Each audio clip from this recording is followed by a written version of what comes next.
Hello po, good morning, good afternoon, and good evening. Siyempre, iba-iba po ang oras natin sa iba-ibang lugar.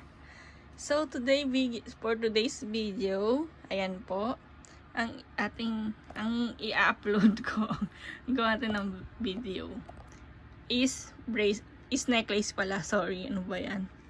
Nakatulala pa rin ako. Necklace po tayo now. Wala kasi maisip na ibang i-upload na alahas. Kasi mga design, same pa rin. So now, ang i-upload ko yun nandito sa akin ngayon is 8 cut or 8 triple cut 10 grams necklace. This one, 40 cm or 16 inches. And 8 cut 20 grams 50 cm or 20 inches. Ayan siya. 8 cut yan. So, please watch!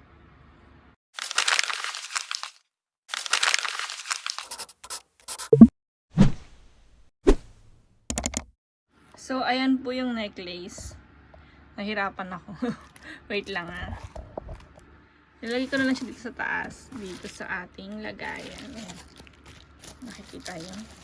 Okay. Ito yung necklace na 8 cut na 20 grams. Super init pa rin sa Japan kasi summer. Pero actually, nag-ano na sa calendar. Nag-autumn na raw. Officially, autumn na sa Japan. Kaya ngayon, pero mainit pa rin. Autumn na parang summer pa rin. Kaya ngayon po, dahil autumn na siya, yung araw, lumulubog na siya ng mga 6:30, medyo padilim na yan. Kasi pag summer dito, kahit mga 7:30, maliwanag pa rin. So ngayon, dahil patapos na yung summer, tapos na yung summer talaga, pero mainit pa rin. Pero yung araw is palubog-lubog na siya. So, ayan siya ang ating necklace. At pawis na pawis ako. Kakailons. Hindi ko binuksan yung aircon dahil tipid-tipid muna tayo. So, ayan. Papakita ko sa inyo, ha? Tingnan nyo muna. Ayan, ang aki. Ayan, nasabi ko na ba yan? Yung mga hanger, sorry, nakita tuloy. Yan, tinuturo ko sa anak ko yan. Pati yung oras. Tsaka yung mga ABCD, numbers, tapos yung season. Lalo dito sa Japan dahil 4 season. Kailangan alam niya yung mga season. Yan. Ayun, ako meron siyang nasabihan na may AHDH ba yun? Nakalimutan ko. Basta yun. Pero hindi naman malala yung sa anak ko. Medyo mahina lang, mababa lang IQ niya. Pero tinuturuan ko naman siya sana ma-improve pa. At wag lumala. So, ito nga po yung necklace. Ayan. So, nakita niyo na yun sa ibang vlog ko. Panigurado. Kung nanonood kayo lagi. Ayan siya. Ito yung 10 grams and this one is 20 grams. Alam nyo, hindi naman sobrang kapal ng 20 grams. Pag halimbawang sa tulad ko na babae, pag sa babae, okay na rin yung 10 grams. Hindi siya, medyo manipis siya. Pero sakto lang din, ayaw nyo na masyado makapal. Okay yung 10 grams. Pero pag sa lalaki naman, minsan, gusto nila na makapal. Pag gusto nyo na makapal, much better mag 50 grams na kayo or 30 grams. Yung 20 grams kasi pag suot ng lalaki to, para ka lang naka 10 grams na pag sa babae ba, yung gano'n. Parang feeling mo lang na ang nipis naman ito. Kasi ibang lalaki gusto na makapal, diba? Kasi unlike sa Saudi Gold na matataba sila kahit 10 grams. Ewan ko ba ba't ganun sa Saudi Gold. Ang kapal tingnan. Tapos pag yung grams mo, ang baba. Ito po kasi 20 grams siya. Pero parang siguro kasi 6'6 siya. Solid talaga. I mean, siya, hindi siya ampaw. Hindi ampaw yung ganito eh. Yung ganitong design. Hindi mo siya magagawang ampaw yata. Ewan ko, basta sa Japan Gold, yan ang mga bestseller, yung ganito. Hindi mo siya basta-basta hindi siya basta-basta masisira. Tsaka ang taas ng gold. Alam niyo ba yung nun? Mahal po ang gold, pero mas magmamahal pa yan. So much better, bumili ka na po now, today, this time, kaysa bibili ka next year or sa ibang taon kasi habang tumatagal, tumataas po yung value, tumataas yung price ng gold. Like me, may buyer ako bumili 2017 ng gold, 20 grams. 10 grams or 20 grams na tukat. Nabili niya yun sa akin ng Hachimangoseng yen, mga 42,000 pesos. Kasi use ko naman yun, kaya binenta ko na rin ng mura kasi kailangan ko ng pera nun. Ngayon, naghahanap siya ng same price ko. Sorry ma'am, mahal na po ngayon ang gold. Yung 20 grams po natin ngayon is mga nasa 90,000 plus na yan. Minsan nga 100,000 pa. Diyos kong mahal. Diba? Sabi niyo, mahal na pala. Opo, kaya lucky ka na kasi mura nung araw. Nawala niya raw, sayang. Oo, ganun talaga. Pero, mas better talaga bibili na kayo. Kasi ngayon, halimbawa, nakabili kayo ngayon ng ganyang price. Example, 50,000. Example lang po, nakabili ka ng gold na 50,000 after ng mga 5 years, 10 years, hindi mo rin mabibili ng same price na 50,000. Malamang, mas mahal-mahal na yun, 'di ba?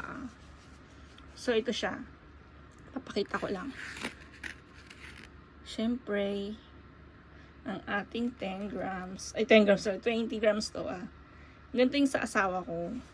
Tapos gagalit siya sa akin, sabi niya, ang nipis naman nito, niloloko niya. Hindi naman totally nagagalit, niloloko ko na. Di ba dapat 30 grams yung gift ko sa kanya? Naloko kasi ko. Diyos ko, takay sugi. Sabi ko gano'n. Kasi nasa medyo mahigit yan eh. Nung nabili ko yung kanya kasi, nasa medyo mang ko nabili yung sa asawa ko. Ang taas kasi ng gold. Ayan.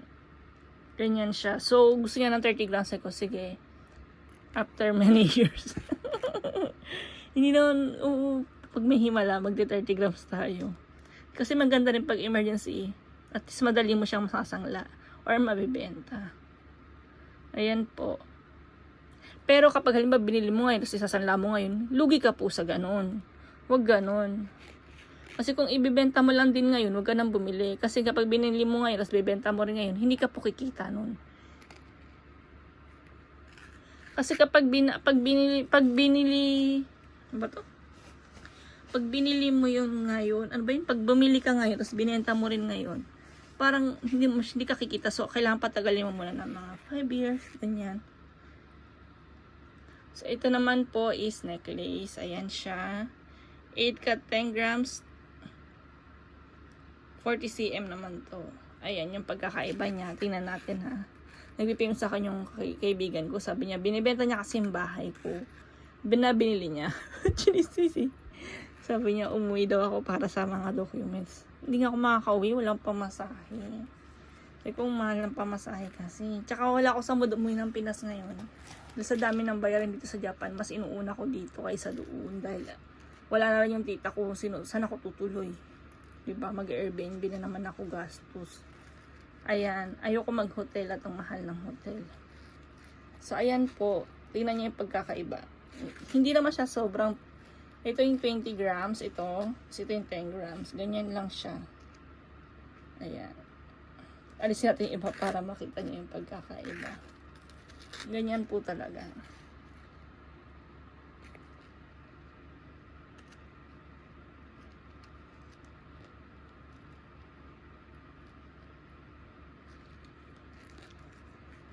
Ganyan po siya. Kita niyo po. O, di ba? Halos konti lang yung parang konti lang yung pagkakaiba nila. Pero pag natin sa personal, mas makapal naman syempre yung 20 grams po kaysa sa 10 grams. Ayan siya. Itong nasa right side is 20 grams, then the left side is 10 grams. Ayan siya. Tama ba? Parang ang hirap sa liwanag yata. Isa liwanag ng araw. Sa liwanag ng araw. Ayan siya. Teka lang ha. Para makita nyo. Ilalayin ko siya dito sa So, ayan siya. Yung nasa taas. Saan ba yun? Itong nasa taas po yung 20 grams. Nasa baba yung 10 grams. Ayan siya. O, diba? Ganyan yan. Pero kung ayaw naman na makapal, okay lang sa lalaki yung 20 grams. Maganda naman na siya. Tsaka nung araw nga hindi naman nung araw, kahit lately, kahit 5 grams, pang startup yung mga babayer ko, halimbawa. Bumibili din sila ng 2 cut 5 grams yung mga lalaki. Parang pang startup nila. So, yung pag nakita nila na legit, as maganda naman, nilelevel up sila ng 10 grams, 20 grams, nakaipon pa sila. Okay, binibigay nila sa jowa nila, sa asawa nila yung isang set. So, ayan siya. Ayan, ko siya, igaganito. Mag-aaral pa ako ng kanji mamaya. Diyos ko, madubuan na naman tayo sa kanji. Sabi ng asawa ko, may exam daw. Ano ba yan? Ang pa ba mag-exam? Igura na lang natin. Kasi para naman din sa akin talaga na matuto ng kanji for my future. So, ayan. Pag-aralan natin yan. Nag-aaral ako ng kanji, nag-stop na naman ako. Sa bahay lang, self-study. Hindi ako nag-enroll sa labas kasi ganun din naman. Kaya ko naman sa bahay, inaantok lang ako. Dahil di ko rin lagi nagagamit yung kanji. Ayan, inaayos ko siya. Para mas ma-appreciate yung itsura. Wait lang po ayusin natin yung pagkasalansan dito sa ibabaw ng ating lagayan. Ganyan siya. Tama ba? Okay. Hay. Ayan na. Wait. Ganyan siya. Ayan. Inayos ko ngayon. Ganyan po. So, dahil double lock yan, ayan, makikita nyo yung pag 20 grams, nasa loob na yung K18, yung nakamark dito. Tapos ngayon, pag 10 grams, kasi mas manipis siya, nasa labas yung ano ba to? Hindi siya K18. Ano ba to? Yung plug ba yan o K18? Yung parang plug nasa labas. Ito naman, nasa loob yung K18, tsaka yung plug.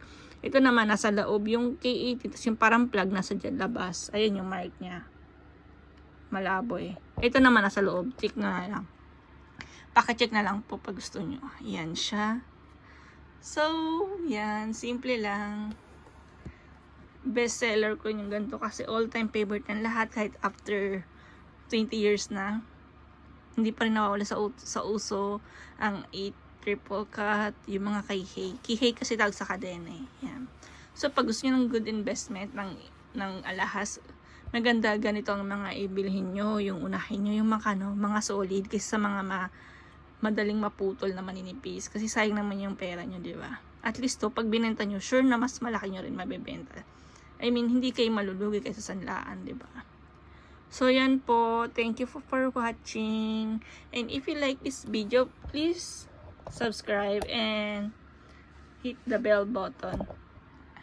Arigatou gozaimasu. Thank you.